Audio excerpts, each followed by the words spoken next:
So I want to ask you, now when you first started working with Pun, were you already familiar with him? Were you aware or of what he was capable of lyrically, or was he just like a new artist to you?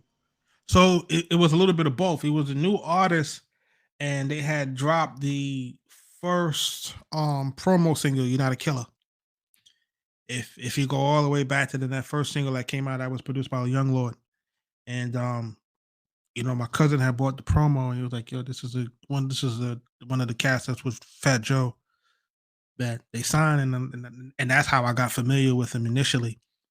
But my cousin had a very good relationship with him because he's actually on that first Capital Punishment album in that skit, packing the act, and he was like, "Thanks, Pun," like he's like actually on it, So it's like his relationship with Pun was really really strong. And then once we kind of were able to lay that record down, and once the record kind of did what it did, Grammy nominated, first Latino rapper to go platinum, you know, then Pun put us on all the rest of the projects before he passed away. So we were on the Terror Squad album, the first album. With that, we did the record Triple Threat. Then for the second album before he passed away, we had did the Leatherface album, the Leatherface song.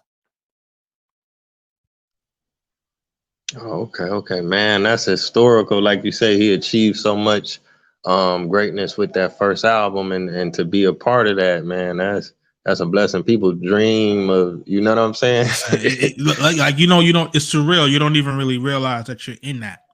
Like you don't really realize it. Like when we did the Leatherface song, at the time he was getting his house worked on, and he would be recording out of Sony Music. So we would go there, and he would just be in there. His kids would be running around.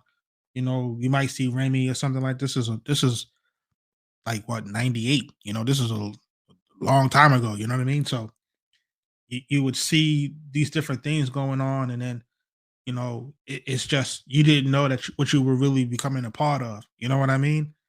And it was just, you see the history being made, but you don't realize that you're just working. You're just working, and then when that moved over, and the funny thing about that second record is that second record was initially for Raekwon, but we had did that second record for Raekwon and Ghost, and it just was bad timing because we had just finished the Mobilarity, and he just wasn't in that mode at the time. So it was like we played it for him. We had the idea, pardon, but it just wasn't the right timing. And then we wind up just say, "Hey, let Pun hear it." Pun was like, "Man, I'm taking that." And then he just, the rest is history. Joe was like, "That's crazy. That record is crazy. It's fire." So it's a blessing, man. Like just to be in the building, a blessing to have those opportunities, to have those doors, be able to be around some of the most prominent figures in hip hop. The Nas, the Prodigy, the Wu Tang. It's just crazy. Yeah, yeah, indeed.